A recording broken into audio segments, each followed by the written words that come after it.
വ്യാജ പാസ്പോർട്ടും രേഖകളും സർട്ടിഫിക്കറ്റുകളും നിർമ്മിച്ചു നൽകുന്ന സംഘത്തിലെ 3 പേരെ ബേഡകം പോലീസ് അറസ്റ്റ് ചെയ്തു. വാഹന പരിശോധനയിലാണ് സംഘം പിടിയിലായത്.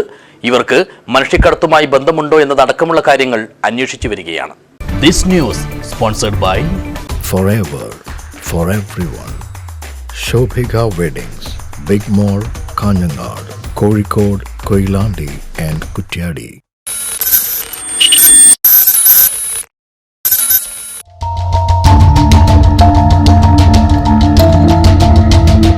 ചന്ദേര പോലീസ് സ്റ്റേഷൻ പരിധിയിലെ MA Ahammed Abrar, MA Sabith, Hosdurg police station പരിധിയിലെ മുഹമ്മദ് സഫ്വാൻ എന്നിവരെയാണ് ബേഡകം SI ഗംഗാധരനും സംഘവും അറസ്റ്റ് ചെയ്തത്.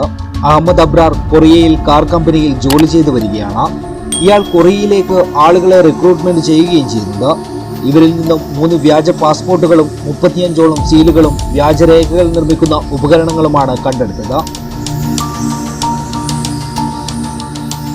ഫർസീൻ പതാമാടേപുരയിൽ, സൗമ്യ സൈമൺ, അമൽ കളപ്പുരപ്പറമ്പിൽ എന്നിവരുടെ ഇന്ത്യൻ പാസ്പോർട്ടുകളുമാണ് ഇവരിൽ നിന്നും കണ്ടെടുത്തത്.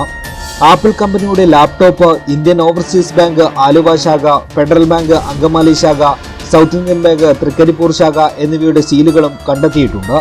ബംഗളൂരുവിലെ 2 ഡോക്ടർമാരുടെയും കാഞ്ഞങ്ങാട്ടെ സർജൻ ഡോക്ടർ വിനോദിന്റെയും പേരിലുള്ള സീലുകളും കോഴിക്കോട് MES കോളേജ്, പടന്ന ഷറഫ് കോളേജ് എന്നിവയുടെ വ്യാജ റബ്ബർ സീലുകളും ലെറ്റർ ഹെഡുകളും കണ്ടെടുത്തു. Bengaluru south Indian bank, Bengaluru super speciality ആശുപത്രി എന്നിവയുടെ വ്യാജ ലെറ്റർ ഹെഡുകളും MES കോളേജിന്റെ NOC തുടങ്ങി നിരവധി സർട്ടിഫിക്കറ്റും ഇവരിൽ നിന്നും പിടിച്ചെടുത്തിട്ടുണ്ട്.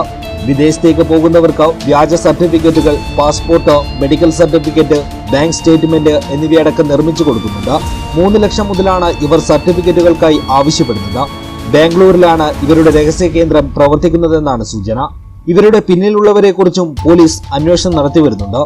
ബാംഗ്ലൂരിൽ നിന്നും വരുന്നതിനിടയിൽ ബന്തെടുക്ക കണ്ണാടിത്തോട് സംസ്ഥാന പാതയിൽ വാഹന പരിശോധനയ്ക്കിടയിലാണ് KL60V 4748 നമ്പർ കാറിൽ സഞ്ചരിക്കുകയായിരുന്ന സംഘം പിടിയിലായത്. വ്യാജ സീലുകളും മറ്റും നിർമ്മിക്കുന്ന സംഘത്തിലെ പ്രധാന കണ്ണികളാണ് ഇവരെന്ന് സംശയിക്കുന്നതായും പോലീസ് പറഞ്ഞു. News bureau, Kuttikkod.